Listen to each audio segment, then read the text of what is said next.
Shahnoza opa unaqa ochuv bo'lmasin, skromniy bo'lsin, rangi yorqin rang bo'lsin dedilar. Hurmatli klientimiz elektr rangni tavsiya qildik. Shahnoza opa unaqa qimmat bo'lmasin, lekin dvoyka bo'lsin, mani semiz qilib ko'rsatmasin dedilar. Biz mana shu troykani tavsiya qildik. Har doim har kunga kiyadigan bo'lsin, matosi ham badanga yoqsin degan edilar. Mana shu chityorkani tavsiya qildik. Uyda o'tirib qoldim, bolalarga o'ralashib qoldim, Shahnoza opa dedilar. Mana buni tavsiya qildik.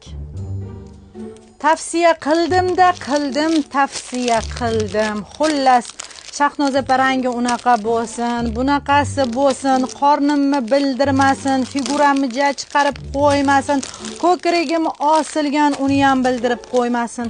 Xullas, tavsiya qildim 25 ta penyuarni. Va hech biri yoqmadi. Qaysini tanladilar? Aytaymi? Yoqtirganlari esa mana bu dvoyka bo'ldi.